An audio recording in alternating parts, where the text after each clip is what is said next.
Hi, everybody. Welcome to East to West Weight Loss Surgery, the podcast. I am April Williams, and I'm the West. And I'm Jason Smith, and I'm the East. We are here to support the bariatric community with humor, humility, and honesty.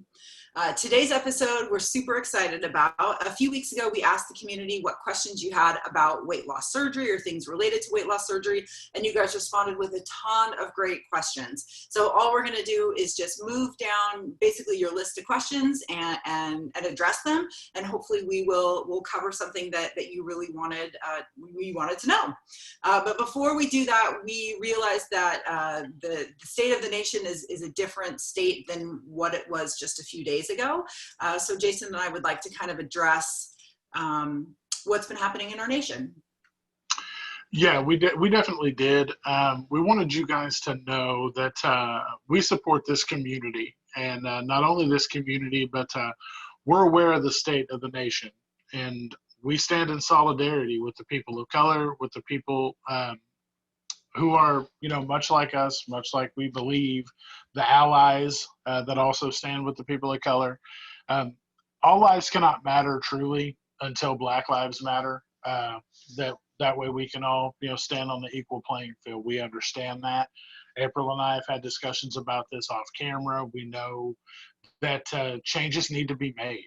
And we're mourning with the nation. That's something that we definitely are speaking about, and we wanted to let you guys know that it's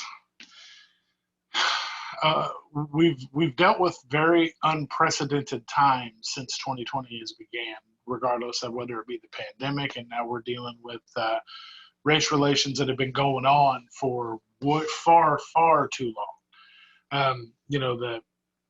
It's something that people have tried to bring to the forefront of people's minds, and for whatever reason, it just never had enough steam until now. I do believe that with the death of George Floyd moving forward, we are really starting to see some serious change come about, and that's something that this country definitely needs. I myself am married to a woman of color. My children are mixed, so I've been an ally for many years, even before I met my wife. So this is not a fight that's new to me, but the education seems to be for a lot of people. And, we're going to do the best we can to stand with you guys and try to keep this at the forefront and push until serious changes are made. And we just wanted you guys to know that you're not alone. We understand you. We empathize with you, and we will stand with you. And I think it's important. What I just want to share is that, I have never spent any considerable time with any person of color. I have one Black friend. I was never educated by any persons of color in my public school career. I just, that's not the community that I have ever been a part of. And I'm obviously a public school teacher. I serve and I learn and I work with a lot of students of color. And the learning that I've done, even since becoming a public school educator, has been, I feel like lifetimes. And then when the death of George Floyd happened, the conversations that I've been having with my family, who every member of my family is white, are conversations that we've never had before. And they're so powerful, and they're so meaningful, and they're so different. So for whatever reason, we're now having these conversations, and I'm doing so much learning. I'm having conversations with people about race and my role in racism and just our nation in general that I never thought I would have. And I regret that I didn't have this connection before the death of George Floyd. But all I can do is move forward and just listen and learn, and not be afraid to have difficult or uncomfortable conversations with people. And what I'm discovering is that even though the conversations are difficult and they are uncomfortable, I'm learning a lot, and whoever I'm talking to is learning a lot. And I feel like in a lot of ways I'm learning a new language. And I'm thankful that people are willing to talk and to talk with me. And I'm so thankful for the generations of information that is out there for me to learn from. So I just, I want people to know that I'm excited to have conversations, and I hope to continue all my conversations with people I know and people I don't know. But as you said, Jason, and you and I have talked about this, kind of quite a bit just in getting to know each other. Things need to change. Things have to change. And I am that change. And we all are that change. And I think just acknowledging that we all have the power to make those changes is where we start. And I'm excited to become an ally. I'm excited to learn what that means, and then I'm excited to live my allyship in my community and in my nation. So definitely. And we started East to West to provide a safe place for everyone who has already had or is going to have weight loss surgery. And we now know that we continue East to West weight loss as a safe space for all of our nation. We want everyone to feel inclusive. Everyone is welcome. Everyone is equal. And that's how we will continue to move forward with East to West weight loss. Absolutely.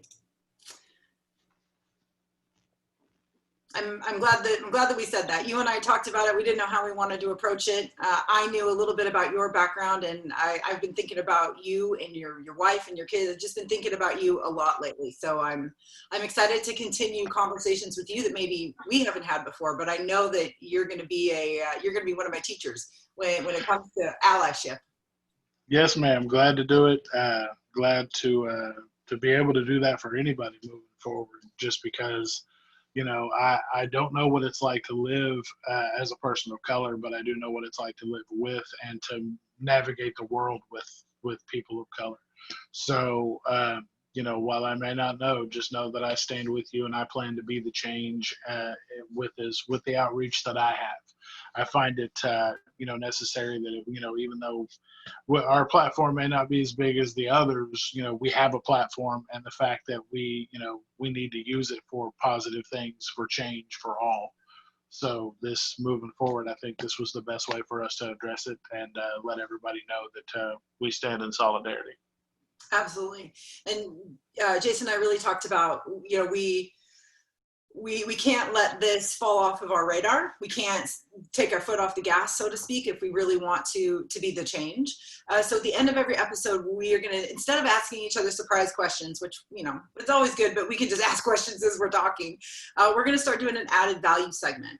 So every week we're going to talk about something that is adding value to our lives, either like our personal lives or within our weight loss journey.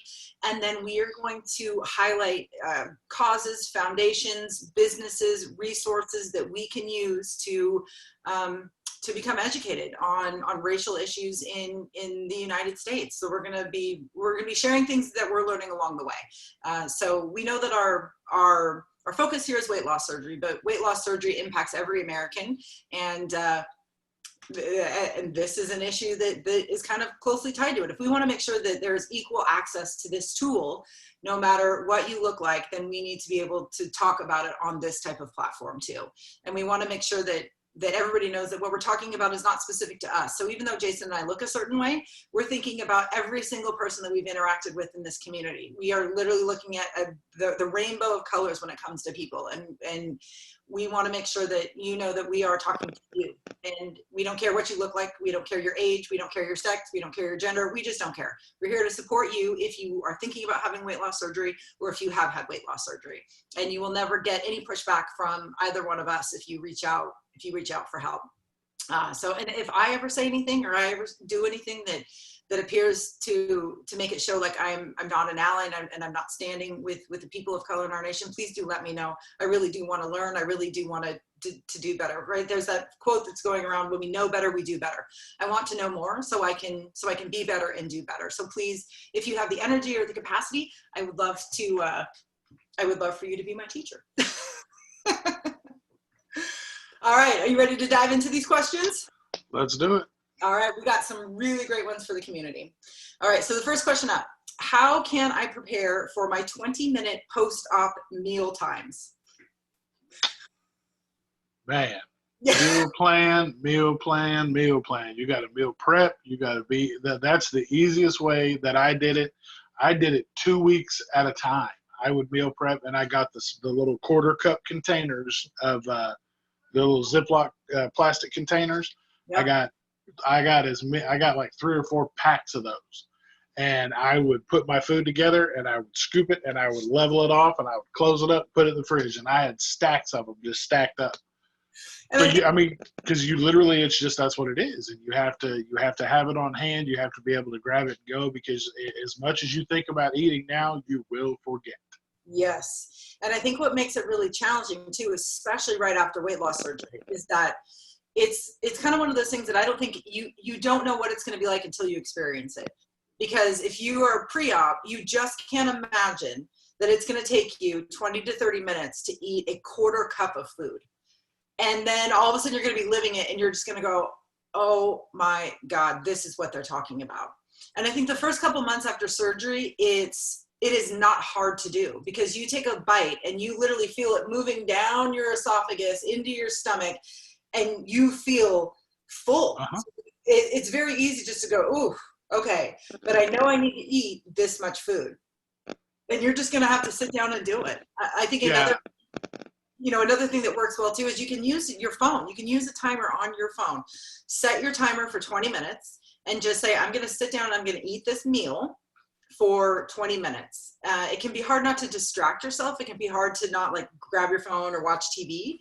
But I think the power in timing yourself and then just focusing on your food is that this is really kind of your opportunity to have a conversation between your head and your body, right? Where you're really checking in with what's happening. You're checking in with what you're feeling as you're eating something. It's important to make that connection known again, because I know, at least for me, it was, this and this never spoke. It was two very like separate entities. So all of a sudden, when I'm having a bite of food and to really feel what that felt like to eat and digest, what was a very new world for me. Yeah, you'll definitely hear your body processing the food as you eat it, which is very strange. You'll feel the little bubbles and gurgles and whatnot. That's completely normal. It happens.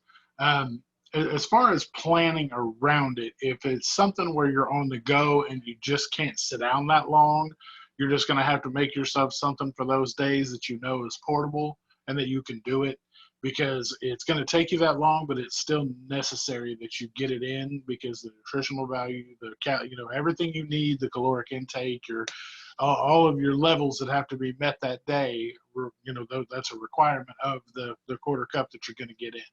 So whether you got to take it on the go with you, which I would highly recommend doing something like that, but the 20-minute meal plan will prep you on its own. Like, you don't have a choice. Like April said, it's going to take you that long to do it. So Yeah. if it's something where you feel like you like I said, you need to be on the go, then you need to do something that's on the go friendly, because you still got to get it in.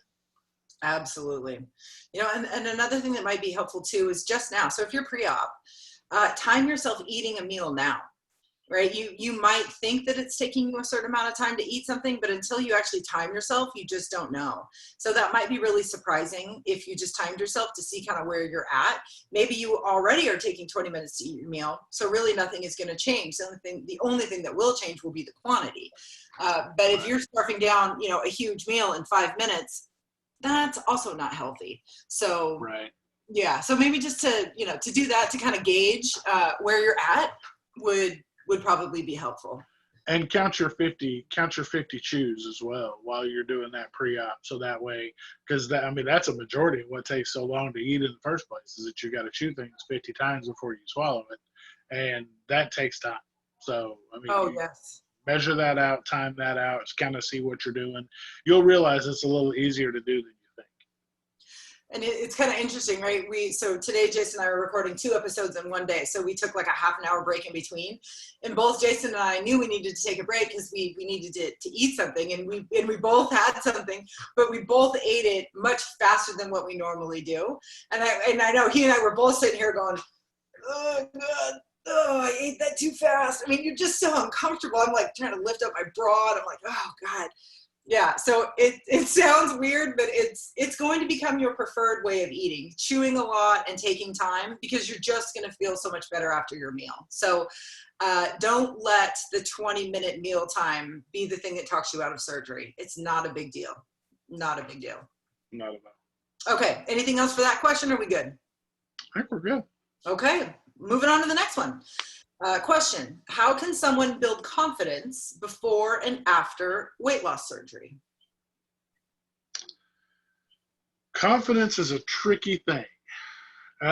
I know for me, the funny part is the older I get, the more confident I get, or just the less I care what other people think.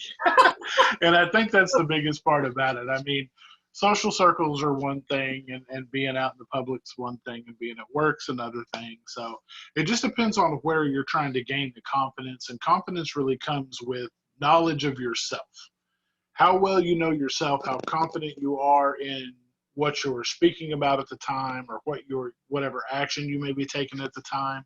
It really comes with knowing yourself well. So if you believe in what you're talking about, you have every right to be confident because you've done the research, you've studied, you know exactly what it is you're talking about, or otherwise you wouldn't be talking about whatever subject that may be.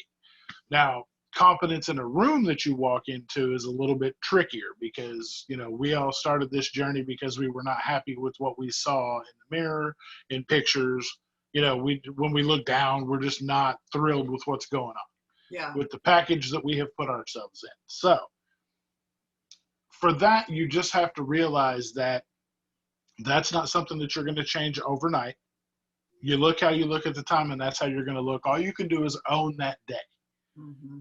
You have to really, and this is something that I came up with, I would say a year before I had weight loss surgery, because I was kind of kicking it around, kind of toying around with it. But myself, I've always been one of those people that had to kind of own a room when I walked into it, because I didn't want to give anybody the opportunity to look at me, think about me, judge me for my size, any of that. So I wanted to be the first to kind of bust in on the scene and pull my little Jim Carrey routine and become the center of attention real quick. And then I felt instantly better about kind of letting things smooth out and play out how they were going to play. I've done a lot of on-camera stuff, whether it's just going live on Facebook, going live on Instagram, doing things where I was comfortable communicating with people, and like training stuff at work, going through classes to train people. Those are just things that pushed me out of my comfort zone to be able to be confident enough to speak with, and like I said, it all started with me being confident in what I was speaking about or what I was doing at the time. And it really just comes with a lot of this journey, a lot of the stuff that we're going to be doing is all mental. There's a lot of mental work that goes into it. So you really got to get inside your own headspace and get comfortable with the fact that you are who you are. People that are in your circle that love you for who you are, regardless of your size. The people that are only going to love you once you become a smaller size are people that you don't need in your circle anyway. No, agreed. And I think what makes confidence so hard for people is that if you want to grow in your confidence, you have to step out of your comfort zone, and you kind of have to do some things publicly. And I think the reason that people don't feel confident is because they just have never done those things. And it's a risk. And anytime you make something public, or anytime you try something, you're opening yourself up to risk. You're opening yourself up to pushback or negative comments or, negative emotions. I mean, it's not fun. But what builds our confidence is taking those steps, right? Doing some things publicly, and then bracing for impact. And what usually happens is nothing hits you. You've just talked it up. You've just talked it up in your brain. So, acknowledging some risks that you're going to have to take, and acknowledging some public things that you might need to do is what is going to build your confidence. I mean, it's like a muscle. I think Jason, you and I would both consider ourselves, some pretty confident people, but every now and then we get stuff thrown our way and it chinks our armor, and it doesn't hurt less. It just means that we have practiced, we've practiced being public. We have practiced our values. We live our beliefs. So when those things come at us, they still hurt, but they don't hurt for very long, or they hit us and then they just kind of fall to the ground. And I think for me, that's probably the biggest advice that I could give about confidence. Identify what you are already good at, or identify what you already know, and then work on building your confidence around that item. Right. So if you're an excellent scrapbooker, if you are an avid reader, if you love to cook, if you are a great fisher person, right, whatever it happens to be, that's your thing, and practice that and do that well and start sharing that with the world. And the more that you share, the more that you realize it's not quite as bad as what I thought it would be. Right. Well, and also one of the biggest things about that comes with confidence is also staying grounded. And a lot of,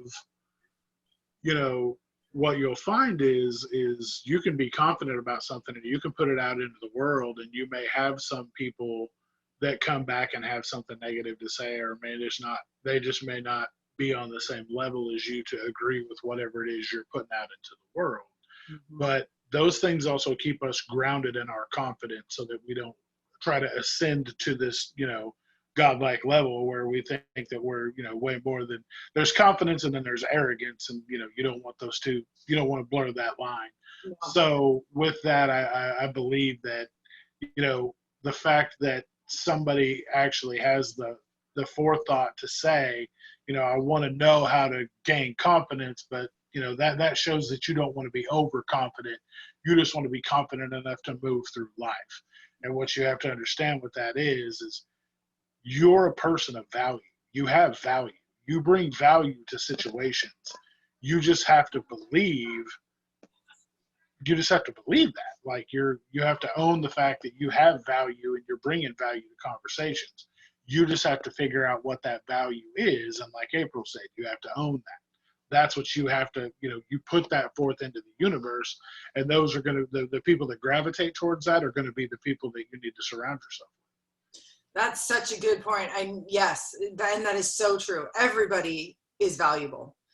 And if you don't even think that you're valuable yourself, then you're never going to grow in your confidence. You have to find the value. You have to find the value within yourself before you can spread it out to the world. That's a super good point. The other thing that I was going to say is that when I was struggling with my weight and my body issues before weight loss surgery, one of my really good friends, she asked me, well, who do you follow on Instagram? And I was like, I don't know, some artists or this or that or family and friends. And she's like, well, why don't you follow people who look like you? And I was like,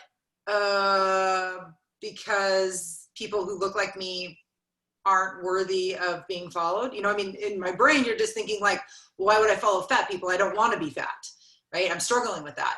And her recommendation was really the launching ground, I think, for a lot of my confidence, because I took her advice and I went to Instagram and I followed fat models, fat activists, fat entrepreneurs. Anybody that looked like me, that was doing cool things that I also wanted to do, I followed.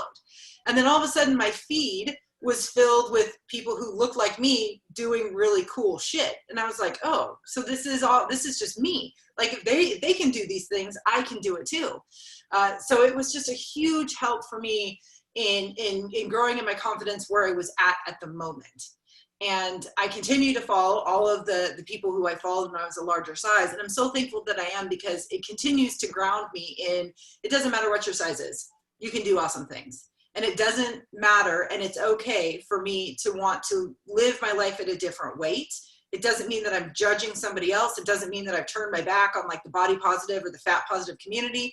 It just means I need to do something for my health, and living at the weight that I was living at was not the best choice for me. But I'm not judging anybody else. That, right, you do you. And I'm so thankful that people and social media is there to broadcast all of these things that people are doing, regardless of their shape or size or look or, any of that kind of stuff. So that would be my other thing that I would recommend. Follow people who look how you look now, look how you want to look, and are living life in the way that you want to live life. That would be my biggest recommendation. Right. Yeah. Because the thing is you can have, it's good to have role models. It's good to have, people, point of references to look at in other people. I've done that myself. I know April's done that as well. So the one thing that you want to avoid in that situation is you want to avoid thinking that your progress will be their progress. Your progression will not be the same just because you guys start off with the same body type, you guys start off at the same weight. Do not expect everybody's journey to be the same because it will not. I know we've talked about this before, but we cannot stress this enough. If it's been 6 months and you've only lost 60 pounds and somebody else lost 80 pounds, applaud that other person. Realize that your body's not their body. You both have work to do, so just concentrate on the work for yourself. Let them concentrate on the work for themselves. If you want to reach out to them for tips and say, hey, we're kind of on the same journey. I just want to know what you may be doing that may be different from what I'm doing, so that if I need to switch something up, I can do that. This community is all about being there to support each other, and that's part of it. If you want to reach out to somebody and say, hey, what do you do on a daily basis? Do you have any kind of workout routine? Becoming familiar with other people that look like you, that are on the same journey as you, is only going to help you. I've never had anybody say that they have too much help. Like, no thanks, this is too much help. I'm going to back off now. Thanks. I appreciate it. I don't need your input because I have so much help that this couldn't possibly do anything for me. Mm-hmm. Absolutely, yes. Right. Comparison is the thief of joy. It's 100%. It's great to look. It's great to learn. But yeah, I mean, you always have to keep that in the very front of your brain, right? Their journey is not my journey. Maybe it's similar. Maybe you can glean some information. Maybe you can take parts of their recipe and incorporate it into your own. But yeah, no. Awesome. All right. Next question. Oh, this is the question that you and I feel bad about talking about. The question is, have you had negative side effects? Jason and I both, every time this comes up, we're like, he and I have both had a, could not have gone better experience. We have had no negative side effects. I mean, I'm almost a year out from surgery. I can eat everything, including carbonated beverages. Really high sugary foods definitely don't make me feel great. But I think, when you're looking into weight loss surgery, you get that long list of here's some not so serious side effects, and then here's some really serious side effects. And you and I we haven't had anything. I mean, nothing. And I just want to preface this by saying I love all of our community. I appreciate all of you. And if you're having struggles, I deeply, deeply am sorry for you and your struggles. I just have skated through this like Nancy Kerrigan prepping for the Olympics. I've had zero issues. I am thankful that I have not had the issues because I've been in direct contact with people that are struggling. And I feel awful for those people because I know that it feels terrible, and everybody talks up the surgery as the best decision they've ever made, and I still stand by that 100%, and I always will. But I can definitely see how someone who is struggling and is on day 4 or 5 post-op and has not still been able to keep an ounce of water down, I can see how they can look at that, look at me and go, yeah, thanks, asshole. I'm glad that it was the best decision you ever made. However, I'm throwing my guts up, and I think I've seen stuff that I ate when I was 2 that I just threw up about an hour ago. So you can kiss my ass, and I feel terrible for the people that are struggling. I know that you guys are out there. It gets better. It definitely gets better. It will be worth it. I can't tell you when. Yeah. But I promise you it'll get better. You definitely have a cheering section. We're championing for you guys because we know it gets better, and we just want you guys to see that. And once you start catching traction and getting on the downhill slide from all the bad stuff, you'll see it too, and you'll be happy as well. And it's always a challenge because weight loss surgery absolutely comes with risks, and you need to be aware of all of your risks. I mean, Jason and I acknowledge you run the risk of dying when you undergo surgery, any type of surgery. And I follow people on Instagram who after surgery have had a heck of a time with acid reflux or heartburn. That is a side effect of VSG, the type of weight loss surgery that you and I both had. So I know that bad things can happen or things can change after surgery. You and I just can't speak to that. what I think would be a valuable conversation for you to have with your surgeon is based on your health, or based on like your current, your current medical situation. Is there a type of surgery that would be better based on how you are now? Because maybe one type of surgery would be better than another type of surgery. So I think having those conversations with your surgeon, letting them know, like, look, I know that this is a potential risk or a potential side effect. Can this be mitigated in any way? Or if I choose a different surgery, can it be mitigated? I think really, have those conversations. Look at what could be coming, and then ask them, okay, what are the chances, or, is there something in my life now that would indicate that this will be coming? Those are all really great questions to ask. And I know definitely. I met with my doctor on the consultation, and he let me know flat from my age and my medical history and my weight at the time that the gastric bypass was just not even an option. He said, I'm too high risk, not an option. So you'll be doing the sleeve because that's the only other option. And if we need to do a revision later to the bypass, we can. If your weight loss stalls, you don't lose what you think you should, we can always switch over. Yeah. And that's just for me. Since I've been lucky enough to be this way, I'm sticking with this. I'm going to make this work. I'm going to find a way.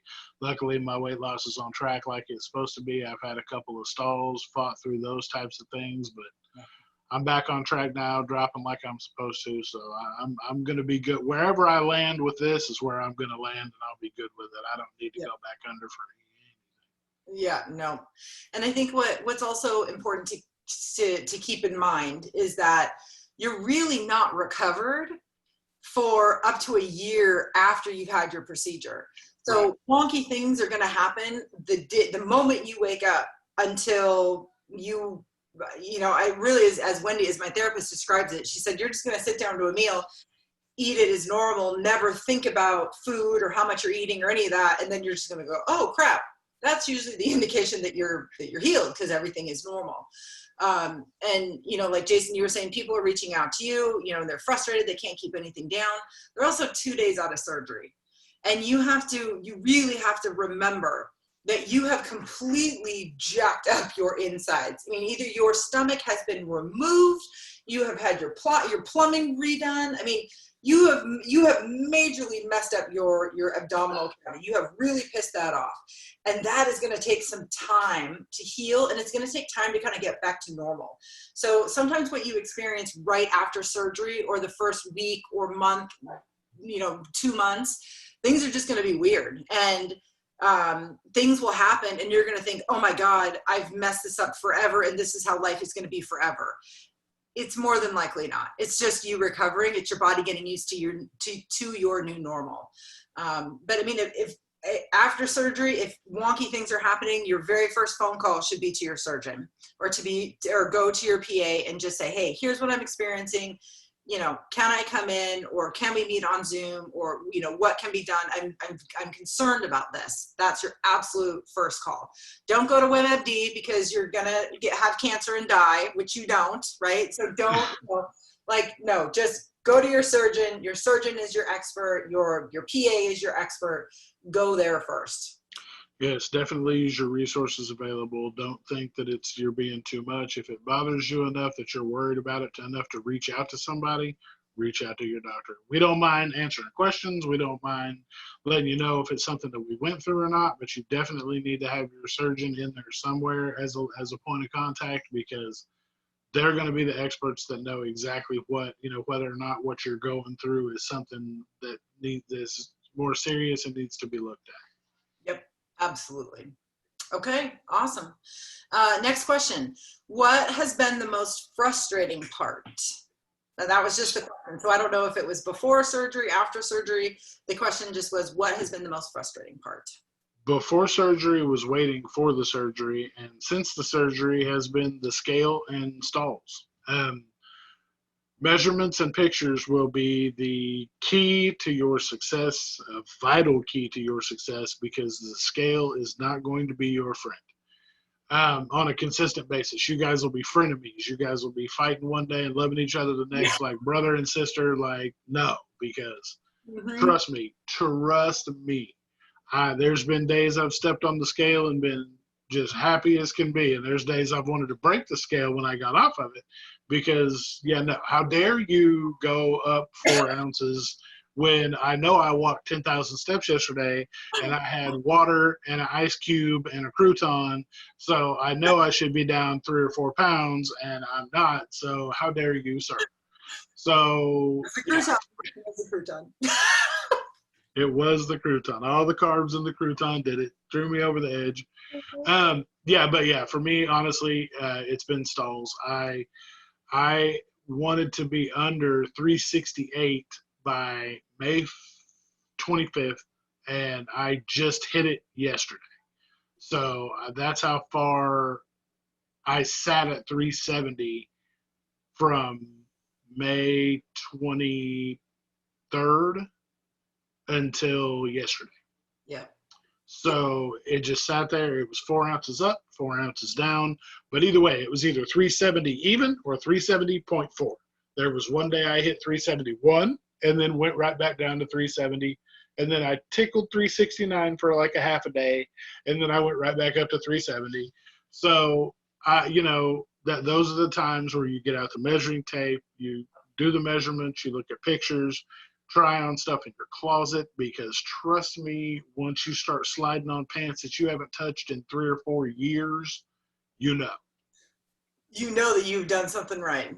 Yes. Yeah. And I would absolutely echo that. Yeah. The most frustrating part before surgery was waiting everything that you had to do up until surgery, because your brain is allowed to wander over every untouched landscape, and it's going to do everything it can possibly do to talk you out of surgery. It was awful. And then after surgery, same thing. I had stalls that lasted months. Very frustrating. Yeah, I mean, just, you're just sitting here going, my 9-month-old nephew eats more than I do.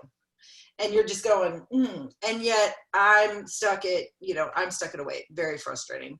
The other thing that I think was also frustrating for me too is now that I'm so far out of surgery, I really wonder why I waited so long to do it. I play that game, which is not helpful, but it's frustrating. I wish I would have done it much sooner than what I did. And I still get frustrated some days if I'm stressed, if I'm angry, if you fill in the blank, and I really want to eat something. I'll say like, oh God, I just want to have pizza, or I just want some Cheetos. And I will give into that, and we will order pizza, or my husband will stop at a store and he'll bring me home, whatever, a bag of Cheetos, and I'll eat a few of something, or I'll have a half a slice of a pizza, and then I'm stuffed. And my addiction, my brain wants me to eat more, even though this is saying, if you eat one more bite, you are going to puke it all up. Right. So that is still a frustrating battle that I play some days in my head, but thankfully it is few and far between. And the more aware of that I have become, the more quickly, so my brain might go like, you're stressed, time for fill in the blank. And I can very quickly say now, oh no, I'm stressed, time to take a walk, time to read, time to go pet the dog, time to call a friend. So making those switches helps with that frustration. But yeah, no, I mean, stalls, I don't know how many times I've screamed at my scale and threatened to chuck it out the window, because you're just so like, ugh. Well, and it's funny because in the morning, I'll get up, I'll use the restroom, and then I step on the scale. And I have these pep talks with myself, these little motivational moments, I like to call them, as I stare blankly at the wall and go, all right, once you look down at this number, if it's not what you want it to be, you will not pout like a toddler. You will not get mad. You will not let it ruin your day, because at the end of the day, it's a process. You got to trust. Like, I literally go through this shit every single morning as I look at the wall before I look down at the scale, because I'm like, dude, look. Because if I don't, I will allow it to take over, and I will ruin my whole day behind some numbers. And, I remember one of the days when I was at 370 and I looked down and I was like, well, if I get this all the weight I'm going to lose, and 98 pounds isn't bad. So I guess that's just what it is, and I'll just never lose another pound, and it's great. Fine, whatever, fine.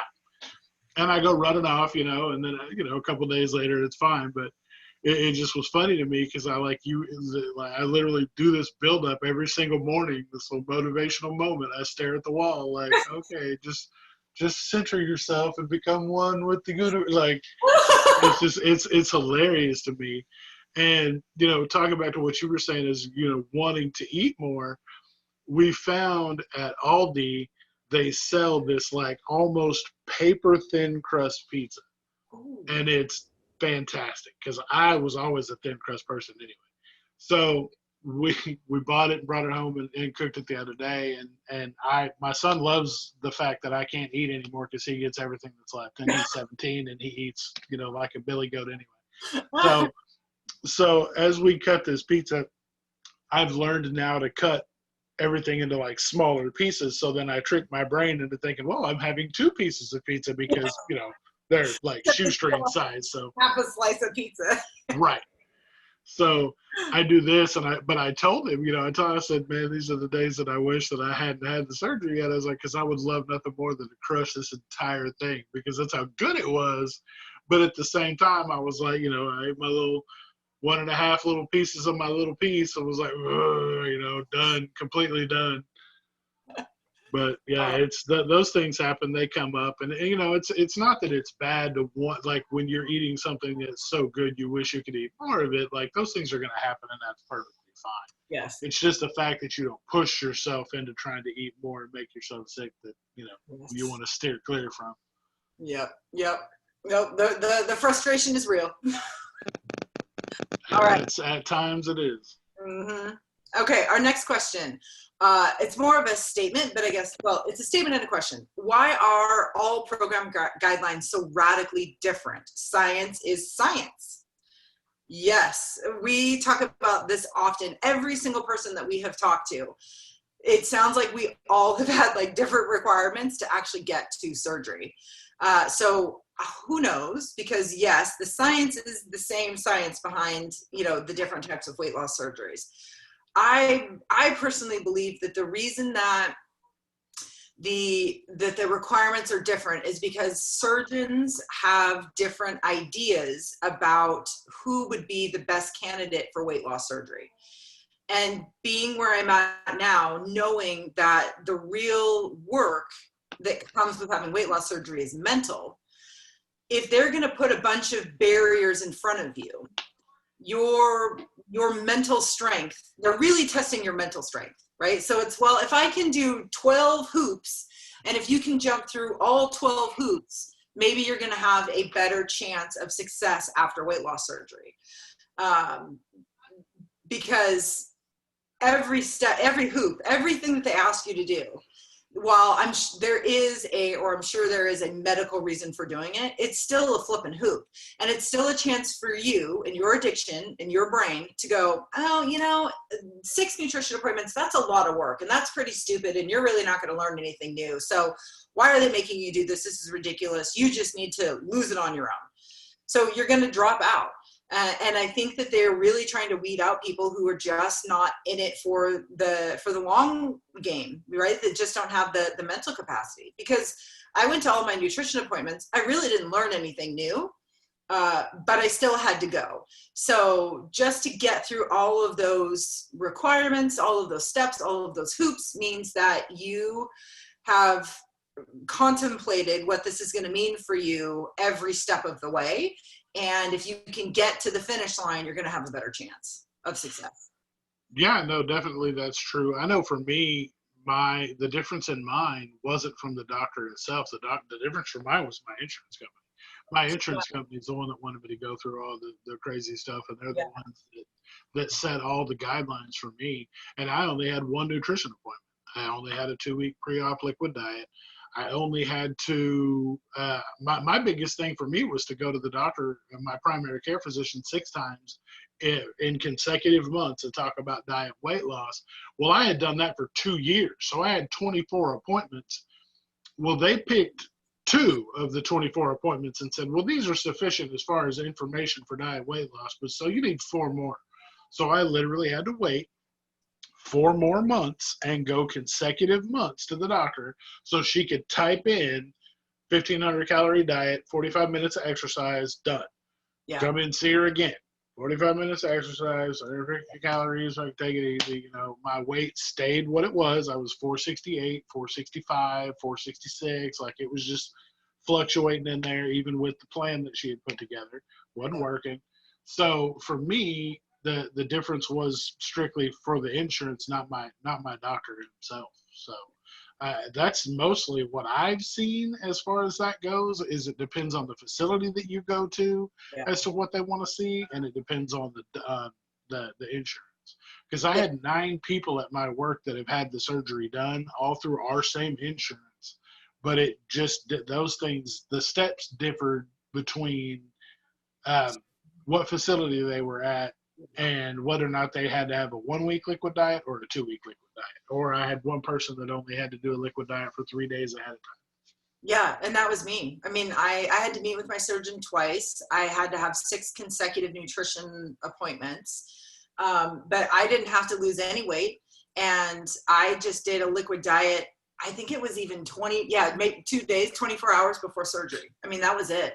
And whereas, I mean, you and I both know people who had to go on liquid diets for months or weeks. Yes, that was a trip. Like, I know. there's no way. Like, I did fine because I knew what was coming. So I'm mentally prepared for the liquid diet thing. So Yeah, I didn't struggle at all. Like, I didn't have a problem. Like, it sucked for a couple of days, but yeah. I got right with it real fast because I knew I didn't have a choice. But months? Oh, no. No, no, no. Oh yeah, I just I couldn't well, and I guess what I think about that is that, I mean, that's the ultimate hoop, because as you and I know, after surgery you are on a strictly liquid diet, but the difference is that you are thrilled to be on a liquid diet after surgery because you're, That's the easy part. it's easy. You're like, oh, thank God. And it's so nice that you don't have to think about food. I mean, everything shifts the moment you wake up from surgery. It's just like your brain has done a 180. Whereas beforehand, if somebody told me I was going to have to go on a liquid diet for like 2 months before surgery, I'd been like, yeah, I'm out. No freaking way. Even though it's absolutely possible, right? You are not going to die nutrition. I mean, that's healthy, but you're just not even in the same, like, you're just not even in the brain space for that. So No, yeah, not at all. Not yeah, even kind of. no, just crazy.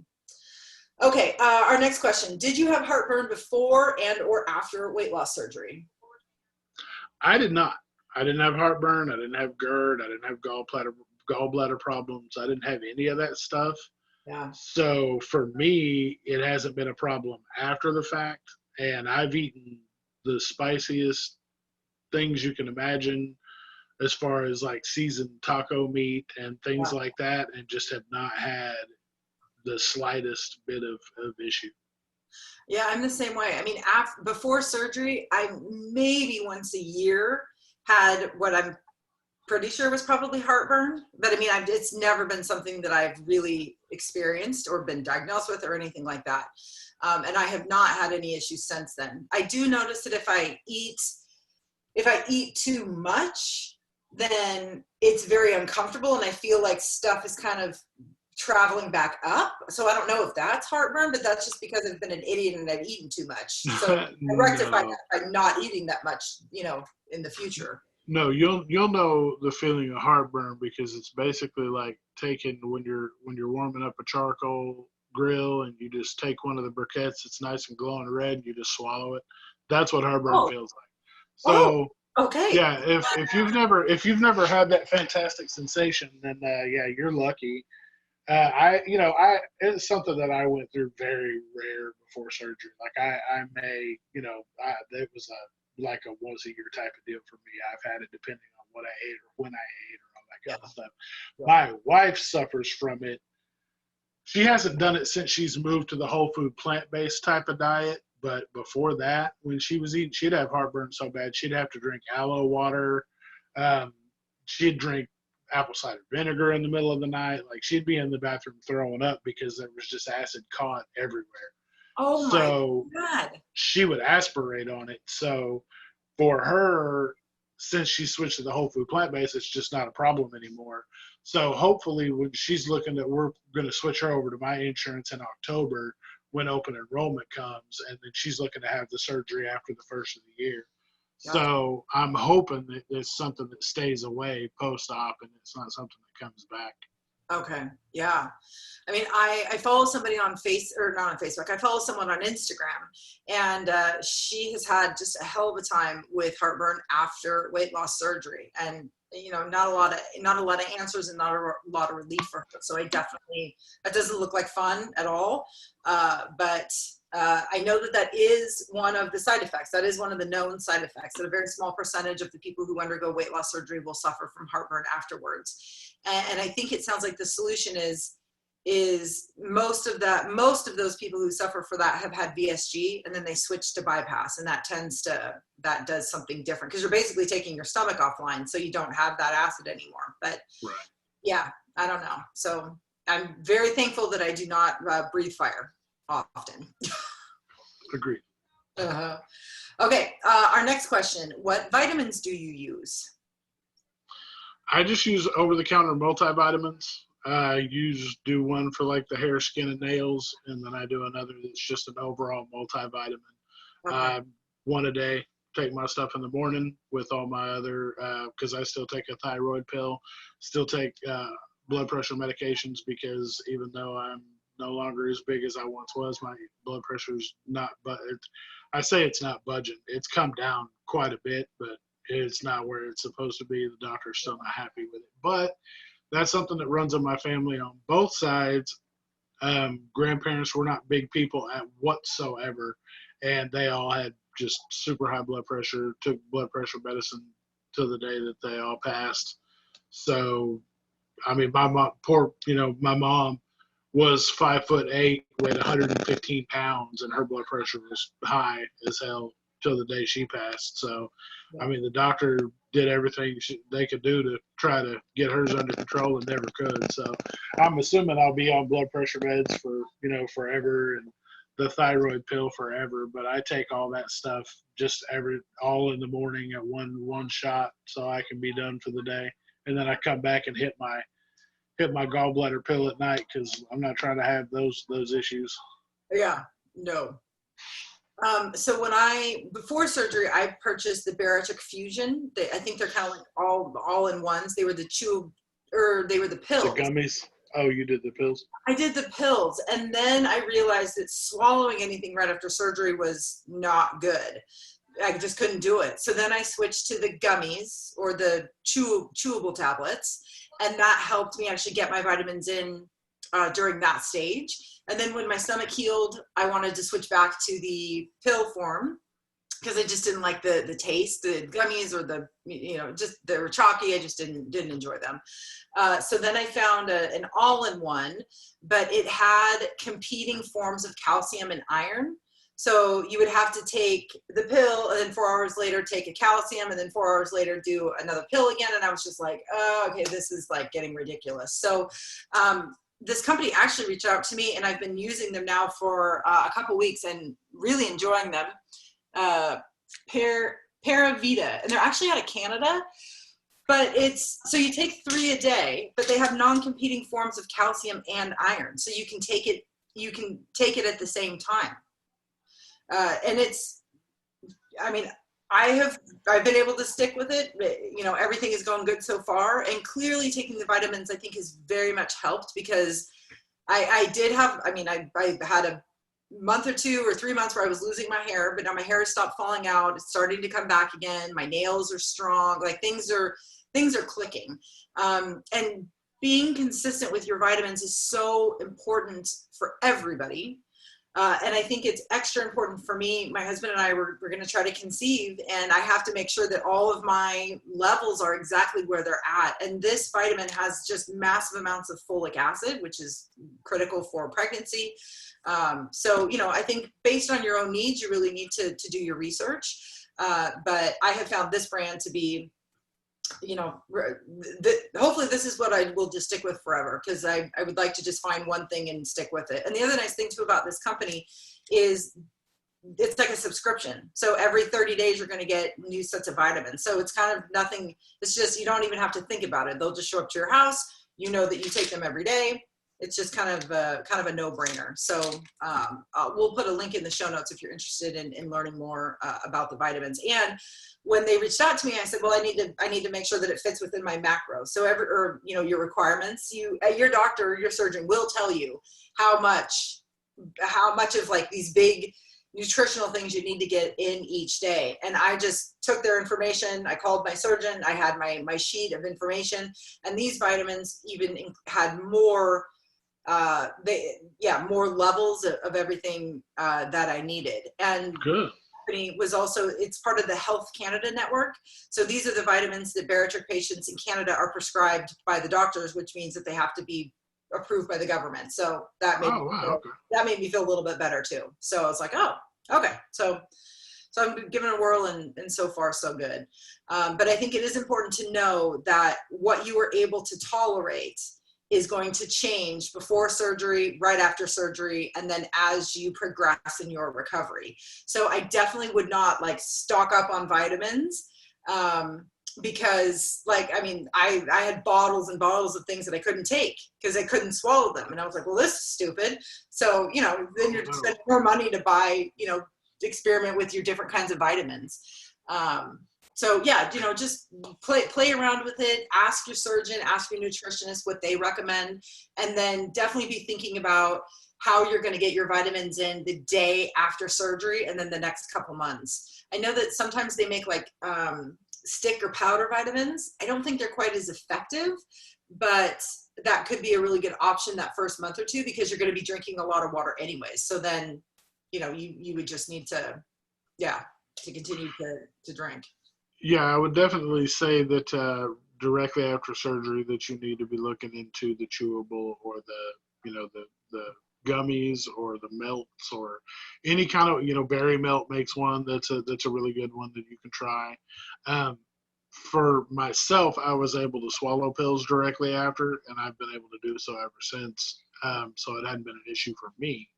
But I know for a lot of people that is something that they struggle with. So I would definitely recommend, until you figure out for sure kind of how your body reacts, that you do either a melt or a chew or a one of the gummies. Yeah, I forgot about the melts. Yeah, because that just like literally melts in your mouth. So then you're not chewing anything. You're not like, eating anything. Oh yeah, that man, that's what I should have done right after surgery. That would have been helpful. I just took a handful of pills and they stayed down. So I was like, all right, dope, let's do this. Yeah. Because my thing was I take 9 pills in the morning, and they were like, yeah, because you're gonna have to space that out like a pill every. So I was like, dude, I'll take pills all day. I was like, we don't have time for that shit. Yeah. So I was just like, we're just gonna try it this way and see if it sticks, and it actually worked. So I was just like, yep, we're gonna do that. Perfect. Yeah, and that was what was annoying me about the previous vitamins. It's like every hour I was taking something else, and I was like, this is ridiculous. I can't keep doing this. But yeah. I have a routine in the morning and I have a routine at night, so it's easy for me to get in vitamin morning and night, and then in the middle I just take it with lunch. So it's like, oh, well, that's a no-brainer. And because you're taking such small, your daily goal or your daily amount is divided up into 3. The pills don't bother me even on an empty stomach. So yeah, all kinds of things to think about. Good. Okay, and the very last question that somebody asked us was, how should I approach dating after weight loss surgery? So Jason, you can see Jason's face. Well, Jason and I are both happily married. I've been married for close to 10 years. Jason, you've been married for a long 19. time. 18. Just celebrated 19 on May 19th. Oh, look at you. Congrats. Thank you. So Jason and I are not the experts in dating since we haven't done it in a while. Thankfully, yeah, we were also talking about that earlier today. Oh my gosh. So one of my great friends, the woman who inspired me to have weight loss surgery, her name is Veronica. She is going to join us on a podcast episode, and she is going to enlighten us on what her dating life has been like before and after weight loss surgery. She and I talk about it every time we kind of get together, and every time I asked her a question, I was just blown away at her perspective on it, because she is dealing with and thinking about and living through things that I would never in a million years have thought would be an issue dating before or after weight loss surgery. So it's just, it's just fascinating. So we have an entire episode next week that is dedicated to dating before and after weight loss surgery. And even if you are married or even if you're not interested in dating, that episode, she's so insightful. We just had, it's just a really, really great conversation. I would encourage you to listen to it, even if you are happily married or if you're not worried about dating somebody. We really kind of went down a rabbit hole of like, it was just like what surgery has been like and why we decided to do it. And then like the surprising conversations we have with friends and family, and just like, it's very much an all-encompassing episode. So don't let the word dating scare you. It's very much about just like what life before and after weight loss surgery is like for people in general. Definitely. Yeah. There's a lot of good talking points in there that go way beyond dating. But to answer the actual question at play, I honestly feel like approaching dating after weight loss surgery is something that you're going to want to be open and honest about, because there's a lot of, a lot of things that you can fall into by not explaining what's going on with you to somebody who may not understand or who may not know. And not to mention the fact that it's a pretty good talking point. It's a way to get to know the person that you're spending time with. And that's going to be something that they're going to need to be on board for, sign up for, and realize that, it's part of the package. It's part of the deal. There's going to be certain struggle points that come with it. There's going to be things that you can and can't do based off of that, or things that you're going to be comfortable or uncomfortable with after the fact. And they're going to need to know about all that part when they sign up. So that's, not only is it a good way to kind of get it out of the way in the beginning, but it's also a way to figure out if the person that you spend the time with is going to be in it for the long haul or not. Absolutely. And when I think back to when I met my husband, so I actually met my husband on eHarmony. I was in a horrible relationship, and I was in it for 8 years and finally like broke out of that relationship. And I think it was at the encouragement of my friend and therapist at the time, but she'd said, you should probably identify like what you're looking for in a partner, which I had never done before. And I remember I sat down and I started writing a list. And before I knew it, I had like a 5-page document of like all these things that I'm looking for in a relationship. And I kind of forgot about it, right? I just said, here's what I'm looking for. Well, when I joined eHarmony, I was connected with a lot of people right away, and I had a lot of fun just practicing dating because I really hadn't dated. I met this person in high school. We dated for, 8 years, and then I never really truly dated. So I went into eHarmony just thinking like, hey, I'm just practicing. I'm just learning what it means to date, to be on a date, to be a date, all that kind of stuff. And I had a ton of fun. And then, along the way, I was able to kind of recall like, well, this person doesn't fit these things that I remember I wanted in a relationship. And it made it really easy for me to say like, oh, thank you, next. Basically it was just like, this was awesome. I'm so happy I got to know you. I don't think we're aligned in these areas, or, this just isn't going to work for me, but I've enjoyed the time that I spent with you, whatever, right? It gave me a very clear way to check this person and who they were against, is this what I'm looking for? Even if they were very attractive, if they didn't have the qualities that I was looking for, I could say no, because I knew that my list was, this is what I was looking for. And then when I got matched with my husband, with Grady, we'd gone on a couple dates and it was going really well. And, oh, wow, this is really great.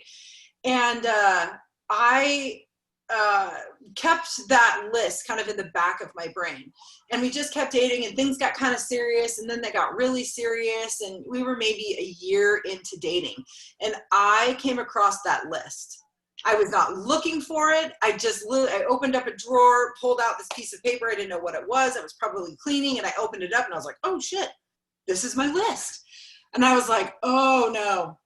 I was like, oh God, if I go through this list and then like Grady does not check most of these boxes, I'm going to be like, oh.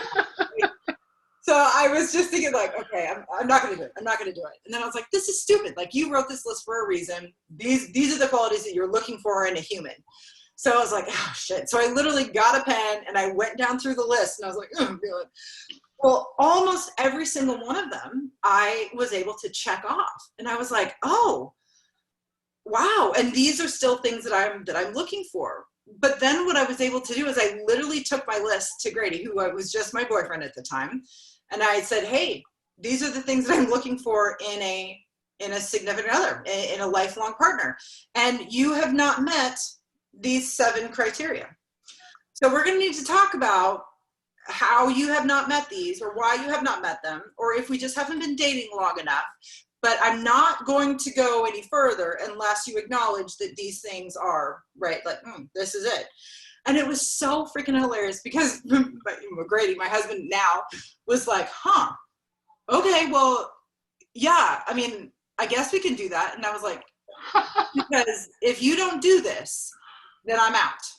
And I was just, and I don't even know why I decided to say it, but I was like, this is what I want and I'm not settling. Wow. And very quickly he was just like, okay. And I just remember telling him, I don't need you. I like you in my life. And it both kind of clicked for us at that point. It was like, he realized like, oh shit, she doesn't need me. So I'm, you know, this is like a privilege that I get to be in this relationship. And it was really powerful for me too, just to recognize I'm going to be okay if you go away. I'm not going to like it. It's not going to be fun.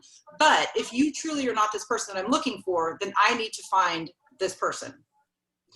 Looking back on it, that maybe was a little bit psychotic because like, who is like your entire list? But it was a really great, right? But it was a really good. I wasn't gonna say it, but I was thinking, I was kind of like, damn, you stuck to your guns, like seriously, like, oh no, you will be this or you will be gone. You know, and I'm so glad that I'm very glad that I got that advice. I'm very glad that I made that list of what I wanted in a relationship. And I'm so glad that I made that list public for Grady and it became a conversation point because, you know, it's one thing to have a list, but it's another thing to see those qualities in another person. And to know that we were kind of on the same page when it came to, you know, what I was looking for in a partner and what, you know, the standard that I was going to hold him to for a very long time. And it was also nice for him to look at that list and go, oh, I would agree. Like you do these things too. So we were really kind of finding each other in that list. And again, very powerful. And I still say it to my husband, not to be mean or anything, but it's like, hey, look, I'm choicing into this marriage. I don't need you. I don't need you. I don't need your income. I don't need any of these. I don't need you to live my life, but I want you in it. And if for us, it just works because we're always choicing in, we're always recognizing the good, and we're always pointing out like, okay, you did this, you acted this way. This goes against what I have seen from you for the past 13 years. To me, this doesn't appear, you're not living your values, or you're not, you know, so many of our conversations have just been like, well, if that's your intent, you're not showing it that way. So either your intent is off or how you are showing it is off. So you need to recalibrate on that. You know, it's a powerful conversation for us to have. And we're only 9, you know, we'll be married 9 years this summer. So we're only 9 years deep. I can't imagine what it's like being 18 years deep. Well, and the thing about it, the good thing about it is you're learning, you know, it's a funny statement to make, but you're learning how to fight. You have a positive way to have an argument where instead of rehashing old stuff, old feelings, well, you know, one time in, you know, 2003, you said that I looked fat in my jeans. Like, nobody wants to hear that shit. Like, we want to talk about what's going on right now. What are you mad about today? What didn't I do right now that made you all upset? Like, but that's the thing about it. As long as you can constructively get your point across, and the other person actually understands from the point that you're coming from, that's the important part. My wife has said something extremely similar to me, as you know, I don't need you in my life. I want you in my life. And for myself, I had a very hard time with that because I need to be needed. Like, if you don't need me, then what the hell's the point? Yes. What I had to realize is that's really not how healthy relationships go. Like, if you are only around because someone needs you around, that's not the way you want it to be. So I had to relinquish the fact that, as the big burly strong, I'm going to help, Captain save everybody. I had to learn that it was more of the fact that I wanted to be, it's nice to feel needed, but at the same time, you only want a relationship based on want, because that's how you're not being taken advantage of. That's how you know that things are pure and the relationship stems from a good place. And so, being together for 20 years, being married for 19, that's something that we've always, because she came from, like, I had never been married. I came from a relationship that was just out of whack, completely out of whack. And she had been married. So she had said she didn't want to get married again. And I was like, yeah, I'm kind of thinking like I don't want to get married either. So we can just be together and whatever happens. Well, cut to like 7 months in, and we were both like, yeah, I think we can do this. Mm-hmm. I think, I'll relinquish and we can go ahead and get married. And she's like, yeah, I think that'd be okay if we went ahead and did that. So from that point, we kind of rolled into it knowing that if we did it this time, that this was going to be it. Like I knew from the standpoint that my plan was to only get married one time. That's kind of how I wanted it to go, if I got married at all. And so that's how we approached it, her and I together. So doing that and moving forward with that kind of in that headspace, and her getting me to realize that it wasn't a need but a want, that really put things in perspective for me and kind of helped us build going forward. So there's been a lot of ups and downs, and we had to learn how to fight. We had to learn how to fight constructively, because there was a lot of just pointless time that we spent and effort put into just talking shit to each other, not even really getting a point across. Nobody saw each other from the other's perspective. We just talk shit and go on about our life and apologize later if we apologized at all. Yeah. So it's been struggles. It's been bumps and bruises along the way, but highly worth it. And I would not inject myself back into the dating pool pretty much for anything in the world, because I don't even I wouldn't even begin to know.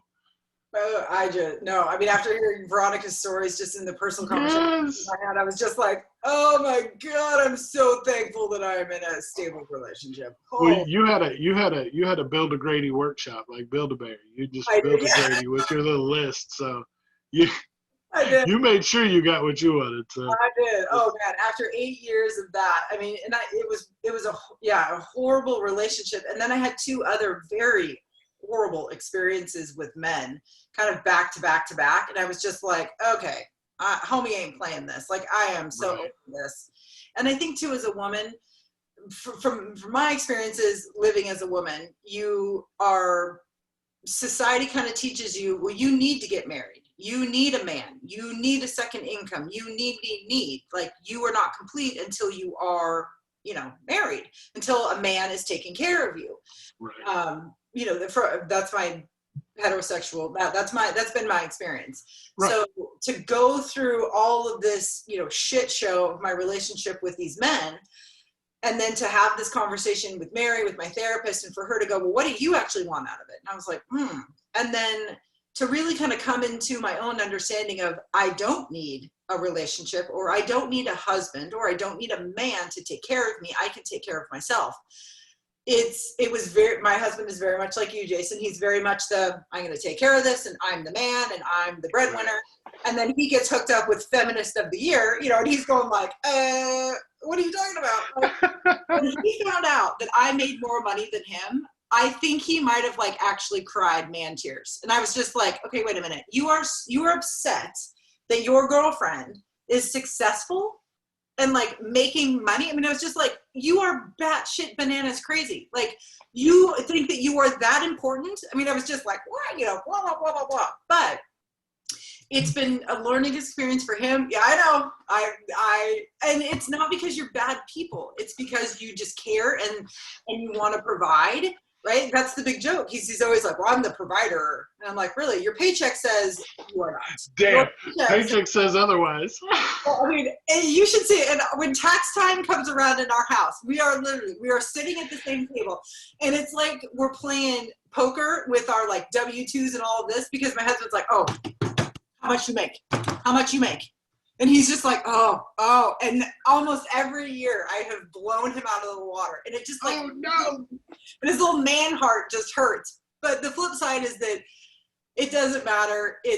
That's how he is. It just means that he's extra motivated to continue to provide for us and our family. And he takes a lot of pride in his work. So when opportunities come for him to better himself, he's going to weigh that, and he's going to go, well, yeah, I could do that. And in the back of his brain, he's going, oh, my wife is not going to outmake me. I'm going to make more money than her. That's fine, because I'll continue to live in a nice house, and we'll go on vacations, and you do you, boo.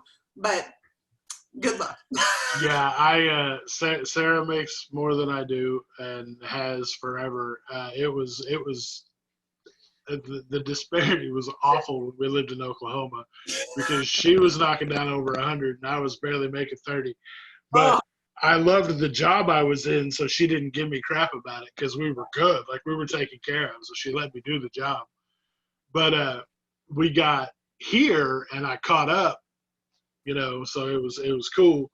I got to a point where we were, because she lost income moving here to Florida, because Florida's 5 years behind everybody else in the world. So she's trying to catch up, trying to get them to recognize degrees and things she has that they just don't realize, because apparently mental health's not a thing here in Florida, which is why you guys constantly see news stories about Florida people losing their minds, because, they're not sick. They're just crazy. So I thought it was the heat. Right. Yeah, exactly right. Everybody's got swamp ass, and so they're just going crazy. So it's funny, though, because this last year I was able to work enough overtime, get bonuses and things, that I actually beat Sarah by $100. Oh, You would have thought I sold Microsoft in the 70s. You would have thought I had Bill Gates money, because I ran around this house talking shit like I was it. Like, you better call me Jeff Bezos from now on, because I make all the money. Shut your mouth. Like, it was. She laughed at me because she was just like, "Oh, you worked your little heart out. You beat me by $100. That's awesome." That just makes it makes my heart, well, that I have a kindred spirit in your wife in Florida, and you have a kindred spirit in my husband here in Washington. That's it. That's 100%. Because, boy, I'm telling you, you would have thought I built the temples. Boy, I was running around here like, yes! I was super excited. Oh, I'm telling you. Hey, man, whatever keeps it fresh, whatever keeps it, you gotta kind of compete a little bit. And if you're going to compete over the welfare of your family, not so much of a bad thing. Not at all. Not at all. So the takeaway from dating is, my takeaway would be, make your list of your must-haves and stick to your guns when dating. And your dating must-haves kind of sound like you need to be okay. You need to learn how to fight constructively, because that's just a part of being in a relationship. Yeah, and just making sure that you're upfront with everything going on with you, so that you can build a foundation from the beginning, so that they know exactly what's going on, because there's a lot of self-care that goes into post-op, and that's going to be part of your partner's going to have to help with that. And you got to know that somebody's in it in it to win it from the beginning, so that you can start with your best foot forward and making positive changes and positive decisions from the jump. So yep, absolutely. And if you are really struggling, or you have questions about dating before or after weight loss surgery, we highly recommend you check out episode 10, all about dating. I think you're going to walk away with lots of nuggets and insights, and it will hopefully help you walk away with a clear understanding of how you want to approach dating. It's going to be different for everybody, but I think in that episode we really do a good job of just saying, like, well, here's how Veronica handled it, here's how you handle it, here's how I handled it, and however you choose to do it is great. You just need to kind of figure out what's going to be best for you and move forward. So all right, that wraps up all the questions that we got. Those were pretty good. I think so. I think we had a great turnout. I was pleasantly surprised by all the people that had questions and wanted to know things. And yep. I hope we answered all your questions. If not, you can reach out to us, either April or I separate, or you can reach out on the East to West page and go, hey, dummy, you missed something, or we'll be glad to go over it with you some more, or help point you to resources that if we know of any that can help answer it a little more in depth if we didn't get it. Yep.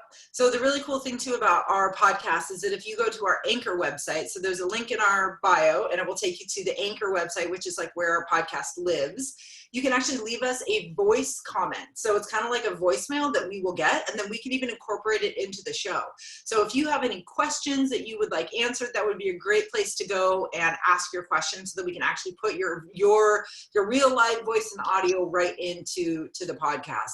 Or of course, like what Jason said, you can just send us directly your questions to East to West. You can send them to our individual Instagram accounts as well. And then I think what we'll probably do is maybe just once a month, we'll just ask like, hey, what questions do you guys have for the community? And then we will do these question and answer podcasts every time that we kind of get a big grouping of questions. Like what Jason said, we asked the question one time and we got like a ton of responses. So we're super happy that all those questions came, and we're looking forward to kind of continuing to do that. Definitely, because this, April and I started this based on the need that the community, that there was a hole in the community needed to be filled. So we thought we would do that. And so the fact that we're actually getting comments and things from you guys is only pushing this further and helping us out to continue to build it, because this was built for you guys, by you guys. And the more you help, the more we can try to reach out for and help push this thing even further. Yep. So if you enjoy listening to the podcast, please give it a review, subscribe. If you are watching us on YouTube, subscribe to our YouTube channel, leave us a comment. If you also have any feedback, whether it's, not so positive or you've got a suggestion for us, please send it our way. Our goal is we want to produce content for this community that is valuable. So if you have a suggestion or idea of how we could increase the value, we would so love to have that feedback. But your positive reviews, your subscriptions, and just even you reaching out to us and saying, hey, here's what I loved, here's what I didn't love so much, is a huge help to us. So please do all of those things. Definitely, please. Yeah, we want to hear it. We need to know. We're only going to get better with your help. So let us know, make sure that we're hitting the spots we need to be hitting, and all the information is valid, because the biggest thing is we only want to bring you guys content that's going to assist and help push everything forward. So absolutely. We need your help to do it. Yep.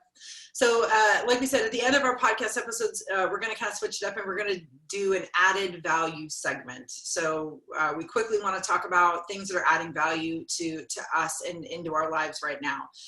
So I do have something I would like to share. Ever since the death of George Floyd, I'm learning about how I can support people of color in my community and nationwide. And there was a Southtown magazine sent out a link for Black-owned businesses. And I never even thought of looking into that or shopping or supporting them, not because I don't want to, I didn't even know that was something to think of, duh. So I searched my Southtown businesses that were owned by people of color, and I found a new coffee shop, and I'm so excited to try it. It's called Campfire Coffee. They're based out of here in Tacoma, Washington. They actually roast their coffee beans over a campfire. And I was like, oh my God, that's so awesome. It probably, going to add the flavor. So anyways, they've constantly sold out, but I finally was able to just get in my very first order. So I can't wait to let you all know. I'm going to review my Campfire coffee order and let everyone know, what it tastes like. And the other really cool thing is that part of their mission is they want to make the outdoors more inclusive. And when I think about my state of Washington, you live in Washington because you like to be outdoors. And yet when I think about the people who I see outdoors, most of the people look like me. But Washington is a very diverse population. And in just reading about their company and why they do what they do, they too see that most of the people who are out and about when they are outdoors do not look like them. And they kind of reached out to their community, and there's a lot of things that go into becoming an outdoors person and enjoying the outdoors. So their profits and their mission is to bring people from their community, people of color, to the outdoors to make it a safe place for them. And I was like, that is freaking awesome. So I'm so excited to support them, and I'm so excited to become a customer of Campfire Coffee. So I will link their Instagram page and their website in the bio, and they do ship nationally. So they've got all kinds of blends. They got an espresso blend, a decaf blend, and they're opening up a brick and mortar even here in Tacoma if you live locally. So I'll share that. Wow. Yeah. That's awesome. Yeah, that's something that I'm going to be doing as well, reaching out, because now that we're entering, getting into entering phase 2 of everything opening back up out here in Jacksonville, I'm going to start researching locally Black-owned businesses as well, getting into supporting them. I know of a handful that I've been supporting, since I moved here 5 years ago, just because the food is amazing for the places that I found, little mom and pop corner shops that do soul food and things like that. They're just out of this world amazing. Wow. So I'm going to be doing that as well, getting into some other ones that I haven't really learned about, because I know we have quite a few here. So I'm going to do that, whether it be food trucks or whatever else it may be, and find some more places to start spending some money. Yep. Well, and it was really interesting when I was talking to one of my very close friends. She works for King County. King County is a very progressive county here in Washington State, and a lot of her professional development work has been around equity. So she's a great resource that I can go to talk about things. And anyways, we were talking and we were exchanging book ideas. We're both avid readers, and I was like, "Oh, I've got this and these 3 books that are in my Amazon cart." And she just stopped me and she's like, "Have you thought about ordering those by a Black-owned bookstore?" And I was like, I never in a million years would have thought that. And she sent me the link.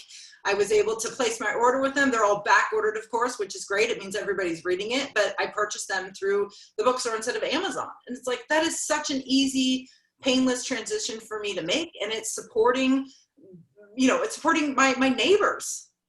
I just, that's a very easy way for me to live my values. And one of the biggest ways that I can make my values known is where I spend my money. So I'm very much looking forward to, spreading my wealth around, so to speak, to make sure that I'm spreading my wealth to people of color who own businesses. I mean, that's awesome. Yeah. So, all right. That, I think, does it for our episode today. I think so. I love it. So as always, if you guys, like we said, please share this with your community. If you found value in this episode, share it on your own social media pages, direct your friends and your followers here so they can give a listen as well, and reach out to us with any of your ideas and feedback. And if you have an idea for a podcast, if you just think hey, I think that this would be a really great thing to dive deep into, please let us know. We would love to know what you would like to hear and see more of. And of course, you can see our lovely faces. You can watch us on YouTube. There's links in our bio to our East to West weight loss surgery page on YouTube, where you can see all the content that we're producing as well. So you can listen and watch, and you can listen on all of the major podcast platforms now. We're on Apple, we're on Spotify, we're on iHeartRadio, we're on Anchor, we're everywhere. We're trying to get everywhere. So give a listen and leave us a review.